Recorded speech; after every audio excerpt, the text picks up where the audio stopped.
Hello boys and girls, welcome to my channel. I'm the Nvida GT, and for today what we have here is not a new game, although it's a new thing. Rust have left early access. It have been in development for about 4 years. I'm not really sure how much time, but I think it left early access in day 8 of February of 2018. So I know this is by the time of the video the end of the month, so I took my time to test it out the game. And so this game was developed by the Face Punch Studios, and it has finished its development using Unity 5. So as you can see, the game is running properly above 30 frames per second, but I made a lot of tweaking into this game in order to have this frame rate. Keep in mind that I'm recording with MSI Afterburner, and like always, this penalty the performance the same way that penalties OBS. So I'm running the game with a resolution of 960 per 540. If you want to know how to create this resolution and to use it in game, just there is a link on the description of the video that is called custom resolutions. You can create any resolution that you want. So for the settings, I'm using anti-aliasing set to TSS-AA. If you don't like TSS-AA because it's too blurry, you can select any other setting that you want. You can use FXAA or SMAA. All of them, the performance is more or less the same, so there is not a very more demanding option than the other. Most of them just affects 1 or 2 frames per second. As for the rest of the settings, I have set the graphics quality to 1. This affects the VRAM, and so I think that was probably the best choice to go for. All the rest, it's pretty much on a low medium settings, but it do deliver a good visuals comparing to the absolute minimum, and this is exactly where I want to go for. So this performance, it is all set to 100, and well, as you can see, this is the settings that I felt that we could use in order to properly play the game. So I'm going to show you the results that I got with these settings and with 720p, which is a far better resolution than playing with a custom resolution. But with the potato settings, yes, the game actually names a setting called potato, which is the game, it is absolutely set to the minimum possible, and it's horrible. That's all I have to say. It's completely horrible. And so this is the results.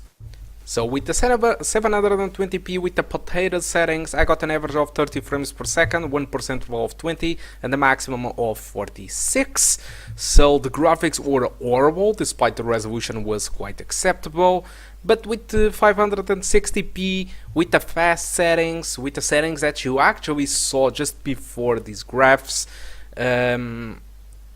which is very good, and you can see for the rest of the video how good the graphics look. Yes, it might look a little bit blurry because it's lower resolution, but all the shadows, all the textures, all the stuff, it feels very, very acceptable. Especially the lighting system, it feels so much better. The average is the same, although the 1% low is far lower. Why is this? Why this is happening? Why I'm having worse lower frames? So this happens because the game, it seems that this also happens to my desktop, which is far more powerful than this laptop, and it seems that it's a problem with Rust, which is when you are running around Rust, it needs to stream assets, just like a GTA needs to load cities and villages and stuff on fly.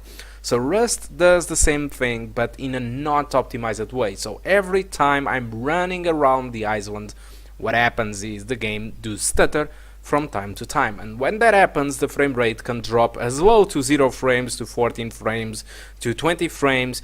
So the 1% low on this test, it's a little bit weird because exactly because of that, because you know, it's not always the same thing. The game might stutter more on the less. The thing is, if you are running around the map, the game will always stutter. At least on my 2 PCs this happens, and I don't actually know why this is happening, but it do happen. Okay, but regarding the frame rate, what you can expect with these settings is the game to perform pretty much above the 30 frames per second. It might be there might be a sequence or another where the game might drop to 27 or 28, especially when you open your menu or the inventory or the crafting menu. You might notice that the frame rate might drop to 20s, but I assume that if you are near a fireplace where you are burning some meat, I'm assuming that you will be standing still right there, so I don't think it also affects a lot in the performance.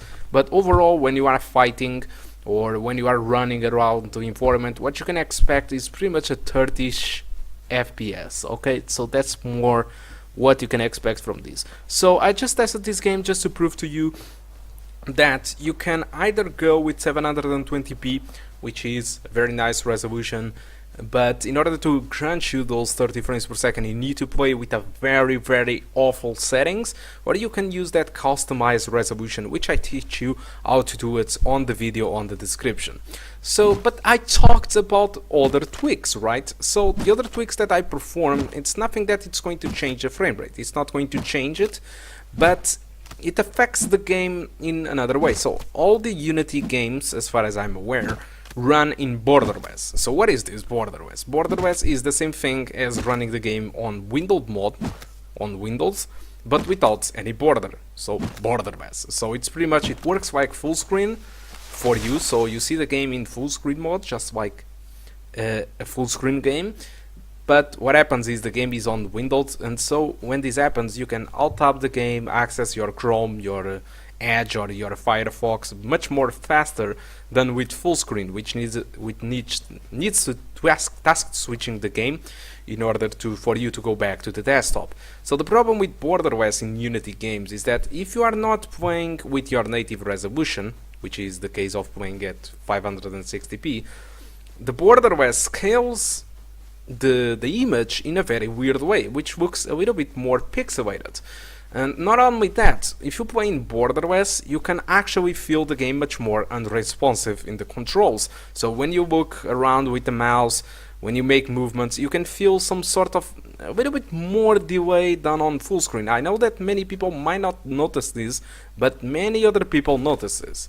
So I think that playing with exclusive full screen, which is the regular full screen of the games, not only do happen to offer a little bit better visual quality for the same resolution, it also provides less input lag, which makes the controls to feel more responsive. So in order to do that, in order to make those tweaks, what you need to do is to go to your Steam, okay, before launching the game, and open the game, open the options, and you will find these startup options. I know this is in Portuguese, I'm very sorry, but there is a startup options where you can add whatever you want, and you need to add this text over here. After you add this text, press OK, relaunch the game, and enjoy the game in a much better way, much more responsive. There were, although, some complaints by the Steam users that many people complains about when they now try to alt-tab and going back to the desktop, the game crashes. For me, that didn't happen, okay, but anyway, be careful because that might happen to you. So you might be playing and you are doing something special in the game, and then suddenly you do alt-tab and suddenly the game crashes because you forgot that you were in exclusive full screen. But for me, the game never crashed, so let's hope you have the same luck as me. Okay, so guys, that's all that I want to talk about the Rust release. For now, I think the frame rate is pretty good. Even despite the resolution is really low, I think the graphics quality are amazing, and the frame rate actually is enough. The only problem for me is sometimes the servers are very laggy, and in my opinion, for me, what I was expecting to see fixed, it is the streaming problems that when you are running around these islands, sometimes the game just stutters a lot and the frame rate drops because you are traveling or running around the island, and the game needs to load those assets, and it seems that it stutters from every 100 meters to 100 meters, which is very annoying. This is one of the things that I did expect to be fixed, but unfortunately it's not. So there you go, guys, this is my personal recommendation how you should play Rust. Thank you a lot for watching, and I do hope to see you soon. And by the way, I will keep up playing even after what is happening, it's not good. I will keep playing until a little bit more further to the video. So if you want to continue to watch, you can do it. Okay, so think about it, guys, and I do hope to see you soon. Goodbye.